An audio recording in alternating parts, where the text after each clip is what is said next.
Hi అండి, అందరికీ నమస్కారం. నేనైతే ఈ వీడియో చాలా బాధతో చేస్తున్నానండి. ఎందుకంటే నేను చంటిని నాతో లేక 2 నెలల సమయం అవుతుంది.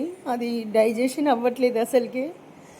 తప్పని పరిస్థితిలో నేను పిల్లల భవిష్యత్తు కోసం ముందుకెళ్తున్నాను తప్ప మన్ హార్ట్ఫుల్గా అయితే వెళ్ళట్లేదు అసలుకి. నిజంగా చెప్తున్నా. ఎందుకంటే నాకు కూడా ఎవరు లేరు, మీరు తప్ప. నా కష్టకాలంలో మీరంతా కూడా చేదోడుగా నాకు నిలబడ్డారు. అందుకే మీకే చెప్పుకుంటున్నా. చాలా మిస్ అవుతున్నా నేను చంటిని.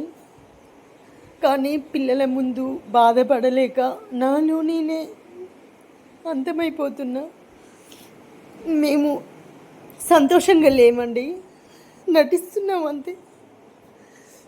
వినండి, మమ్మల్ని బాధ పెట్టే కొంతమంది మనుషులకు ఈ వీడియో వర్తిస్తుంది. నేను సంతోషంగా లేను. మమ్మల్ని బాధ పెట్టే ప్రయత్నాలు మానుకోండి. మీరు వీడియోస్లో ఎందుకు కనిపిస్తున్నారని అడుగుతున్నారు. మీకేం తెలుసండి? పిల్లల ఛానల్ కోసం నేను ముందుకొచ్చాను. నా వెల్ విషర్స్, నా యూట్యూబ్ ఫ్యామిలీ నన్ను అడిగింది, మీరు కనబడాలక్క, పిల్లల గ్రోత్ ఉంటుందని. మేము సంతోషంగా